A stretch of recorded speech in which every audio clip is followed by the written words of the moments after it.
इंदौर में एक बुजुर्ग की लकवा बीमारी को नई टेक्नोलॉजी से 4 हफ्ते में ही ठीक किया गया। ये प्रदेश का ऐसा पहला मामला है जिसमें कायरोप्रैक्टिक तरीके से इलाज करके मरीज को ठीक किया गया। इससे पहले मरीज का अपने हाथ पैर पर कंट्रोल नहीं था। बाएं दाएं पकड़ के लाए थे, मैं चल नहीं पा रहा था, तो वो कंडीशन मेरी उस समय थी। और अभी वर्तमान में आज की स्थिति में मैं खड़ा भी हो सकता हूँ और बिना सहारे से चल रहा हूँ। एमआरआई जांच में पता चला कि मरीज की गर्दन के पास की एक डिस्क खिसक गई है। पर अगर वो जो डिस्क है वो पूरी सॉकेट से बाहर नहीं है और उसमें कुछ दबाव है या कंप्रेशन है जिससे वो कोई नस को दबा रहा होता है, तो उसको 3D टेक्नोलॉजी द्वारा उस पोजीशन में ही डिकम्प्रेस करके उस नस के दबाव को कम किया जाता है। ये कंप्यूटराइज मशीन पे किया जाता है। 3D टेक्नोलॉजी के तहत एडवांस मशीन से मरीज का इलाज किया जाता है। इसमें सर्जरी मेडिसिन की जरूरत नहीं पड़ती। तो क्या आपने इस रील में देखा, जिन पेशेंट के बारे में यहाँ पे बात हो रही है, इनको हुआ था सर्वाइकल स्पाइन के दबाव की वजह से फुल बॉडी पैरालिसिस। ये रील यूं ही नहीं वायरल हुई थी, ये ऐसा अपने आप में पहला केस है जहाँ पे बिना सर्जरी, बिना चीरा फाड़ी के एक पेशेंट जिसको उठा कर लाए थे, मतलब जिसके दोनों हाथ दोनों पैरों में लकवा हो गया था, उससे 15 डेज़ में रिकवरी दिखाना शुरू किया और आज वह सामान्य ज़िंदगी की तरफ लौट चुके हैं। तो आखिर हुआ क्या था इस पेशेंट को और कैसे इनका ट्रीटमेंट हुआ?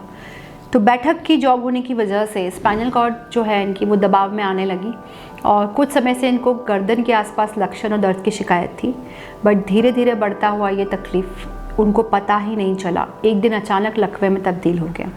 ऑफिस में बैठे ये काम कर रहे थे, अचानक इनके हाथ और पैर में मूवमेंट कम हुआ, भारीपन आने की वजह से ये मूव नहीं कर पा रहे थे। फिर अचानक हाथ और पैर बिल्कुल ढीले हो गए। इनको जब मेरे पास लाया गया उसके पहले एक सर्जिकल ओपिनियन न्यूरोलॉजिस्ट का ये ले चुके थे, जिसमें इनको ये बोला गया था कि या तो आपकी सर्जरी होगी तो आप कोमा में चले जाएंगे या आपको पैरालिसिस हो जाएगा।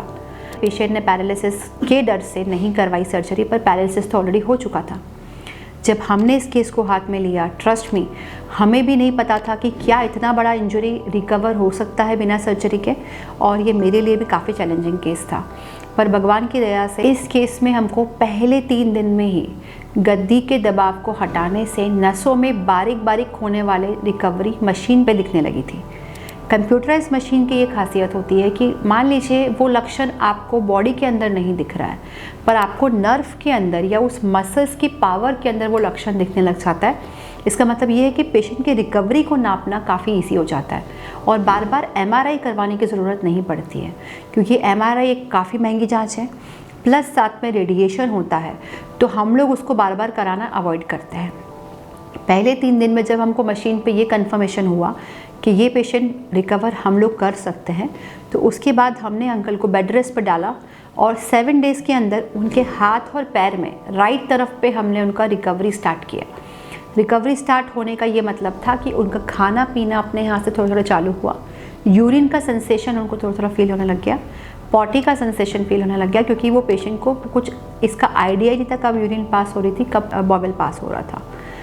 15 डेज़ के अंदर इतना मोमेंट आ गया कि अब उनको 3 लोग नहीं 2 ही लोग लेके आ रहे थे और महीने भर के अंदर वो एक ही व्यक्ति के साथ क्लिनिक पे आने लगे। Total recovery time was 30-35 days, but अभी भी ऑब्जर्वेशन में है अंकल। थेरेपी नहीं लेते हम उनकी, नॉर्मल ज़िंदगी पे लौट चुके हैं, बट अभी भी अंडर ऑब्जर्वेशन है। क्योंकि होता क्या है, पेशेंट बाद में अगर अपने स्पाइन की टेक केयर ना करें तो स्पाइनल कंप्रेशन आपको वापस से परेशान कर सकता है।